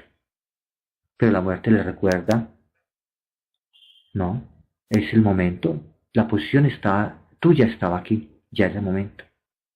Y toma la reina. Bueno, ya casi que les cuento el final, pero es interesante todo lo otro que se da. Esto nos lleva a pensar entonces cómo es el hombre tiene una fascinación con la muerte. Podemos pasar a la siguiente diapositiva. Puedo tomar algunas frases que he encontrado por ahí sobre la muerte, me parecieron simpáticas. Una frase sobre la muerte. Todos quieren, aquí no las estoy escribiendo, aquí no las tengo escritas, o sea que ahí les queda como para que ustedes las piensen. Todos quieren ir al cielo, pero al final nadie quiere morir en el intento. Todos quieren ir al cielo, pero nadie quiere morir en el intento. Otros lo van a decir de otro modo. Hay que vivir la vida como si fuera nuestro último día, porque no sabemos lo que nos puede pasar. Un filósofo griego, Epicuro, precisamente llegaba a decir, no hay que inquietarnos. La muerte es una liberación de todos los males y de todos los dolores, ya que nada existe, esta es la parte dura de él, ya que nada existe después de la vida. Entonces, por lo tanto, la muerte de nada nos atañe, lo decía Epicuro. El mismo autor de esta película, El séptimo sello, Ingmar Bergman, va a decir una cosa muy fuerte. En el medioevo, los hombres vivían en el temor de la peste, y hoy viven en el temor de la bomba atómica. Por eso el séptimo sello es una alegoría, con un tema muy sencillo, el hombre, su eterna búsqueda de Dios y la muerte como única seguridad. Por eso, para Erich Fromm, la muerte es como una afirmación de la vida. Y de ahí entonces que las personas ante la muerte la experimentan no tanto desde primero personalmente, sino desde lo que han visto en el otro, porque no la conocen. Cada quien no conoce su propia muerte, solamente la va a conocer cuando ya va llegando ese momento crucial. Y ahí está una de las cosas simpáticas de nosotros. Hay un día de los muertos, hay también un famoso libro de los muertos, y hay una ciencia que trata sobre la muerte. La muerte es parte de nuestra existencia, es parte de nuestro caminar, pero la buscamos eludir de un modo u otro. ¿Y cómo la buscamos? De algún modo, negando la muerte. El mundo de hoy incluso niega la muerte en el mismo cadáver. ¿Mediante qué? El maquillaje que se le hace al cadáver. Podemos pasar a la siguiente diapositiva para ir avanzando más, ya casi vamos a terminar. Entonces el hombre quiere conjurar la muerte, pues sí, por ejemplo, maquillando el cadáver. Y ustedes pueden ver, le sacan todo el tripitorio, todo aquello, y arreglan bien dentro el cadáver, la persona, la maquillan, y algunos llegan y dicen, ay, parece vivo, quedó bien. Por otro lado, hay un rechazo, ¿cierto? La persona siente la muerte como un castigo. Y recordemos que incluso eso es parte de muchas creencias religiosas. Y lo vemos en el texto de la sabiduría, como para el libro de la sabiduría llegan y dicen, oiga, es que el justo ha muerto, y entonces los malos creen que como después si era tan santo y tan sabio y tan justo, y como que es un castigo de Dios. Y entonces en el libro de la sabiduría llega a afirmar, no es castigo divino, es la suerte que Dios va trayendo. Entonces la muerte también tendrá ese toque especial dependiendo de esa relación que se tenga con Dios. En muchos de los casos, por ejemplo, como en el caso mexicano, la muerte el mexicano se burla de la muerte. En la mentalidad mexicana, entonces se va teniendo un día especial, el 2 de noviembre, incluso donde se come sobre la tumba de sus muertos, donde se van y se organiza un pequeño padlac, una pequeña comida, ahí en la tumba de los muertos se reza por ellos y se disfrazan de muertos y de calaveras y todo eso, hasta llegar a la fiesta de los muertos de un modo especial. Pasemos a la siguiente diapositiva. Es precisamente en los panteones mexicanos se llenan de flores, de gente que disfruta lo bonito del cementerio. Se dedica el día a una fiesta especial, con ofrendas, con cantos, con honores al muerto. Incluso se hace una fiesta muy popular con prosas, con versos, con poemas, con cuentos. Y esta fiesta especial hay dos personas que le dieron un toque intelectual bellísimo. Por un lado, un caricaturista llamado José Guadalupe Posada, que entonces la llamaba la calavera garbancera. Pintó primero una calavera con un gran sombrero y con esto de algún modo se burlaba de una situación de las personas. Las personas todas pueden disfrazarse y ponerse los vestidos más finos y todo eso en la vida, pero terminan en lo mismo, calavera. Y los vestidos a la vez finos y todo eso, los sombreros finos que le dibujaba el señor Guadalupe Posada, también se burlaba de esa pretensión de las personas de aparentar lo que no era, de aparentar lo que no vivían en su vida, poniéndose grandes cosas, el maquillaje que le ponemos a nuestra existencia, pero que a la hora de la verdad no somos sino muerte. Pero llega el pintor Diego Rivera y la va a vestir de un modo especial en un mural que hizo especial, El sueño de una tarde dominical en la Alameda Central, ese mural que ustedes ven en la parte de abajo de esta diapositiva. Y en esa oportunidad él se la inventó para precisamente pintar a la calavera garbancera al lado de el señor José Guadalupe Posada. Si ustedes ven bien en la diapositiva, en todo el centro de la diapositiva está un señor vestidito de negro y al lado una figura blanca. Y Rivera entonces le dio el nombre, le quitó el nombre de calavera garbancera y le puso el nombre de Catrina. Valga la pena para los que están en Medellín, a partir de mañana hay una exposición maravillosa México-colombiana, donde va a haber pinturas de Diego Rivera y también de Frida Kahlo, que pueden ir a ver en el Museo de Antioquia. Bueno, seguimos entonces. Entonces con esto nos damos cuenta, ¿cierto? El gusto para el mexicano que está acostumbrado a la muerte, que vive la muerte, se burla de la muerte. Aunque nos da miedo, no burlémonos de ella.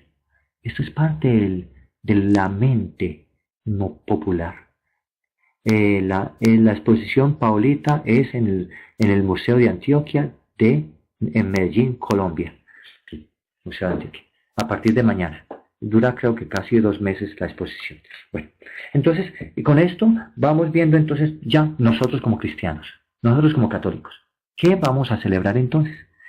5 ideas tengamos para esta nuestra celebración. 5 ideas.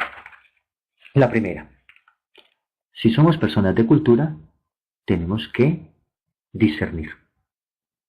Discernir que no es un juego de niños, es un engaño sutil, ¿cierto? El Halloween manifiesta, por un lado, el gusto por lo tenebroso, influenciado por una cultura especial, la cultura del miedo. Y, por otro lado, el deseo de exorcizar, conjurar, espantar aquello que nos espanta, aquello que nos da miedo, el mal. Por eso tenemos una necesidad, discernir. Lo dice San Pablo en la carta a los Romanos. Reconozcan el momento en que viven, ya que es hora de despertar del sueño. La hora de la salvación está más cerca que cuando abrazamos la fe. Revístanse del Señor Jesús. Revistámonos de luz. Sigamos. Siguiente diapositiva. Entonces, tenemos que mirar y armonizar las culturas. No es que nos tengamos que hacer a la cultura, sino armonizar la cultura.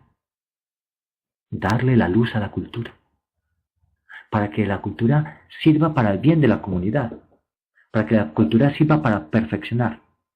Hay que armonizar la cultura para buscar en ella lo bueno, lo bello y lo verdadero. Apunte por favor, Fernandita, sí. John, repítanle el número capítulo 13 de la carta de Pablo a los Romanos, en el capítulo 13, versículo 11 al 14.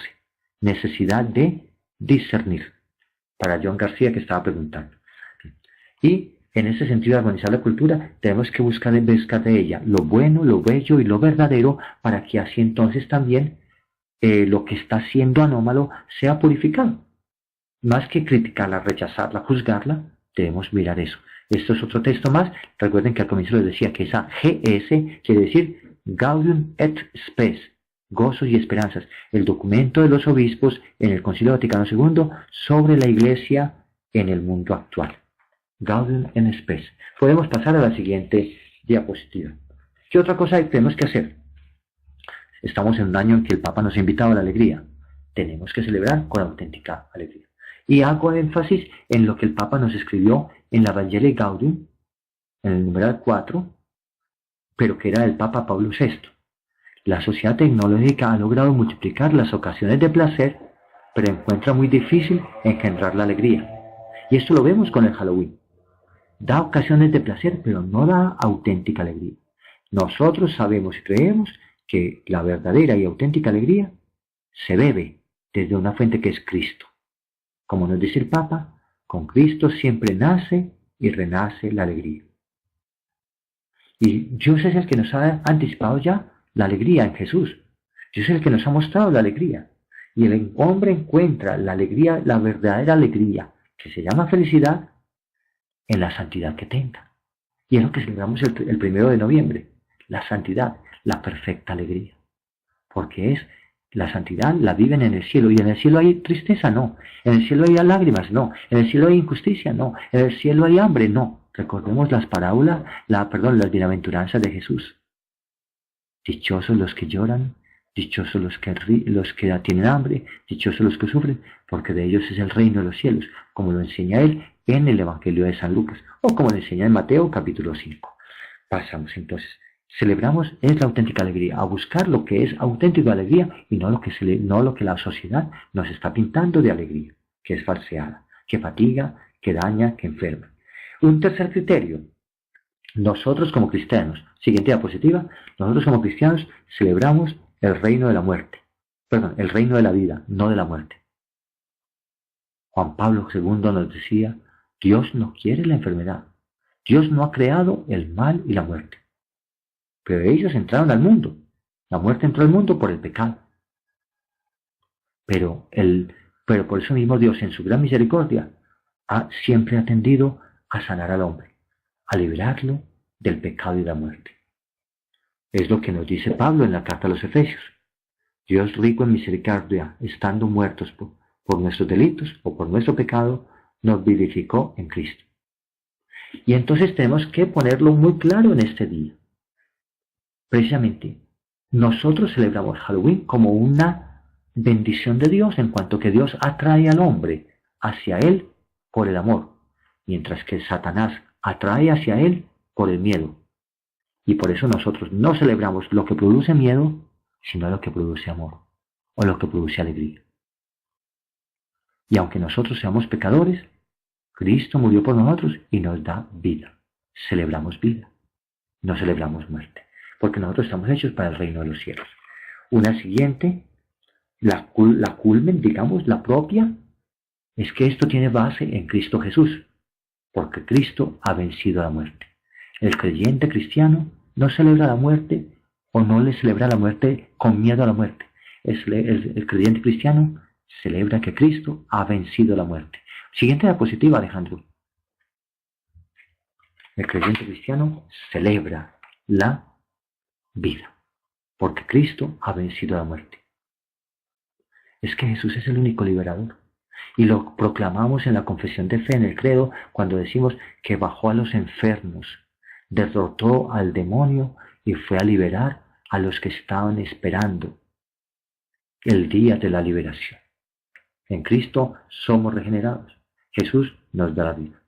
El creyente sabe que por eso mismo no tiene miedo a la muerte y que no celebra el Halloween como noche de muerte, sino como víspera del día en que celebran con gozo todos los que están santos y el otro día que celebran los que se van a santificar, que están en el purgatorio.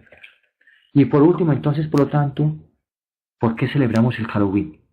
Porque nosotros tenemos, siguiente diapositiva, nosotros tenemos algo especial. Tenemos un llamado a la santidad. Lo podemos tomar desde Efesios o lo podemos tomar desde el Catecismo de la Iglesia. Ese SEC quiere decir Catecismo de la Iglesia Católica.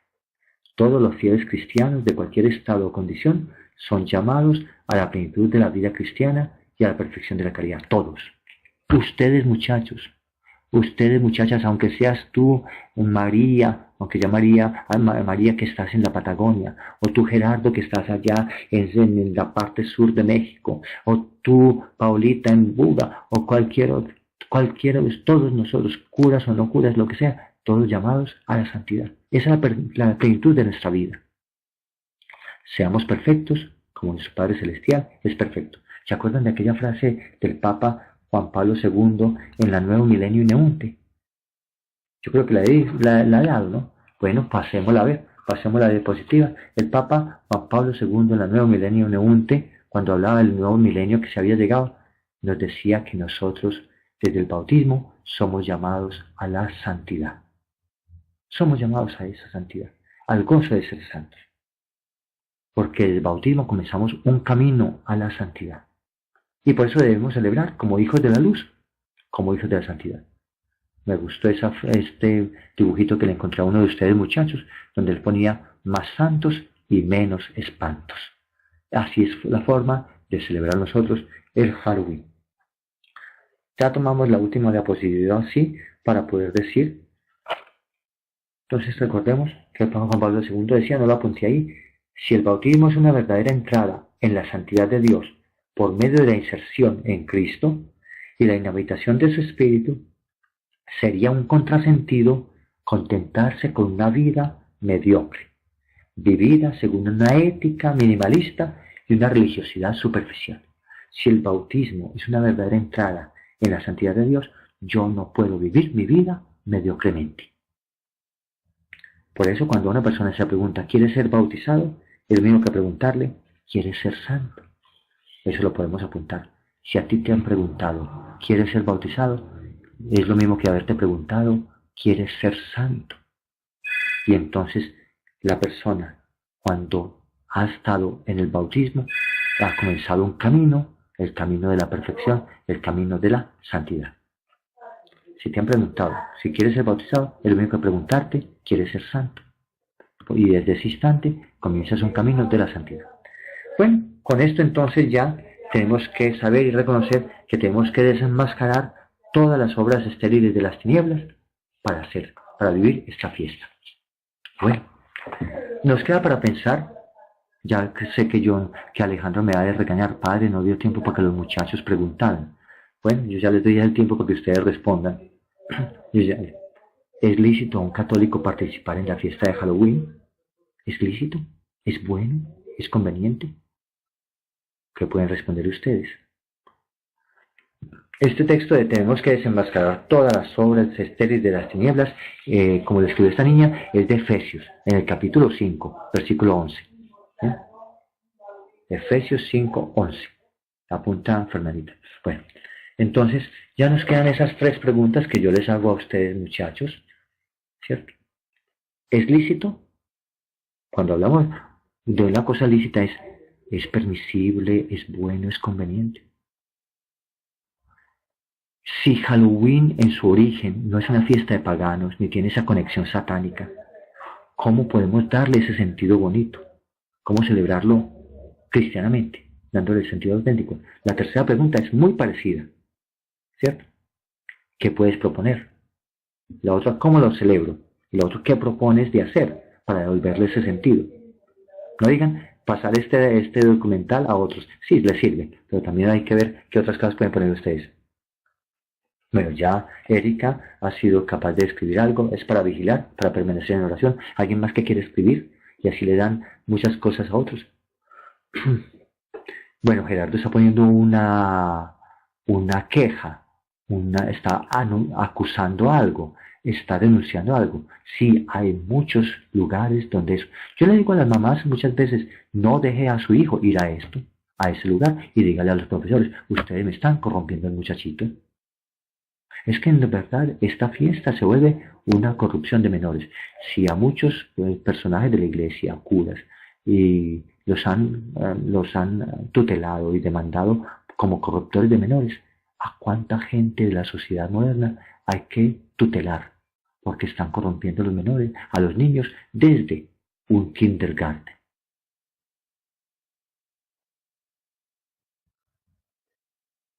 Para John es muy fuerte no mezclarse con actos paganos. Muy bien, no es lícito participar en una fiesta de Halloween. Entonces es hacer una fiesta auténtica, ¿cierto? Por eso mismo, más que condenar, cristianizar. Volver a nuestras raíces. Darle el sentido auténtico católico. Hacer un grupo mariano, juvenil, resaltando la presencia de María, muy lindo. Celebrar la vigilia en honor a los santos, una noche de vigilia, como hacen algunos grupos de oración. Si se conoce el sentido original, sí es lícito. En cuanto que celebra, no vas a celebrar Halloween, que en tu tergiversación, sino All Hallows Eve, vigilia de todos los santos. Catequizándonos nosotros, muy bien. Dándole, entonces, mostrando que hay una parte negativa, pero no quiere decir condenarla, porque no hacemos nada cortándola, sino santificándola, Gisette, ¿cierto? Recordar que hubo alguien que la dañó, recordar que hubo alguien que la corrompió, recordar que hubo personas que le dieron un sentido negativo, para que entonces dejemos salir el sentido positivo.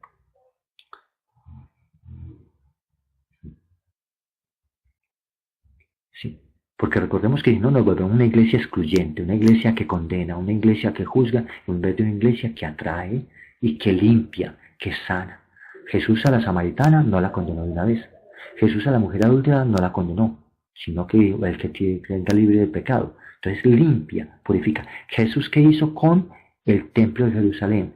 Lo purificó. Tenemos que purificar las costumbres, iluminando, enseñando. Bueno, construyen. Bueno, ¿y qué harían ustedes, por ejemplo, para celebrar un perfecto All Hallows Eve? Miren que por eso mismo les puse abajo una cosa, la palabra Halloween, recuerden la segunda diapositiva. Halloween como un inglés que salía de la palabra All Hallows Eve. Eve de vigilia de todos los santos. ¿Cómo vas a celebrar la fiesta vigilia de todos los santos? Hollow no, sino Hallows Eve. Ahí se me fue una comilla en vez de poner un acentico. Con representaciones ejemplares de personajes. Muy bien, Amanda. Bueno, yo creo que con esto ustedes han dado muy buenos aportes. Muchachos, gracias. En la siguiente diapositiva hay tres fuentes que tomé con más énfasis para revisar. Una, Mircea Eliade es un estudioso de antropología y de antropología religiosa, y entonces ahí esta muchacha escribió una cosa muy linda sobre la muerte y la religión en Mircea Eliade. Es fácil de leer, no tiene sus términos un poquito pesados, pero es bonito, pero lo coloco como cosas que ustedes pueden buscar en internet por más fáciles, aunque pueden buscar La rama dorada de Mircea Eliade, donde él trata sobre todos los pueblos, la vivencia de la religión en los pueblos. También el padre José Luis Sarasúa Campa, que es de los misioneros de los Amatulis, que son misioneros apóstoles de la palabra de México, escribió una cosa muy bien, muy clarita, de él saqué algunos aspectos buenos, y también un artículo sobre la muerte, del que saqué incluso las fotos del séptimo sello. Es un tema muy interesante sobre la muerte. Son los tres textos que les dejaría. Hay otra persona, se me pasó haberlo escrito ahí, voy a escribirles el nombre porque me parece muy importante esta señora, les voy a escribir el nombre porque lo tengan ustedes, se llama Elizabeth, con TH, Kubler con K, DL, Ross. Ella es de las primeras personas que hablan, o de las personas que hablan más sobre la situación de la muerte, la situación como la persona vive la muerte, y es un buen libro que ayuda para la pastoral que podamos hacer con personas que han tenido el dolor del duelo en la casa, o pastoral que podemos hacer con personas que están con enfermedades terminales. Les puede ayudar mucho los libros de esta señora Elizabeth Kubler-Ross. Ella murió en el 2004, lamentablemente. El altar de muertos, miren que sí es católico, Laurita, ¿en cuanto a qué? en cuanto que tiene esas raíces mexicanas y en cuanto a aquellas otras cosas que teníamos de experiencia de un recuerdo al muerto, pero tiene una mezcla indígena. El muerto que viene a comer, entonces tiene esa parte malita. Y entonces, por lo tanto, aunque sea católico, hay que purificarlo también. Bueno, Alejandro y muchachos, aquí no nos queda sino hacer una oración, que Alejandro haga la oración por nosotros. Tal vez muchos de ustedes van a decir, dale Señor el descanso eterno, pero gracias, gracias, gracias. Les deseo una feliz fiesta de todos los santos, una bella vigilia, preparándose a todos los santos, como nosotros como carismáticos recordemos que tenemos el 31 de octubre la zarza ardiente. 31 de octubre es el llamado de la renovación católica carismática de todo el mundo, de toda Latinoamérica, haciendo la zarza ardiente, y qué bueno día que la podamos celebrar precisamente con un sentido muy bello de celebramos vigilia de todos los santos. Enaltezcamos a Dios por los santos y agradezcámosle al Señor porque ha querido que nosotros también seamos santos. El Señor les bendiga.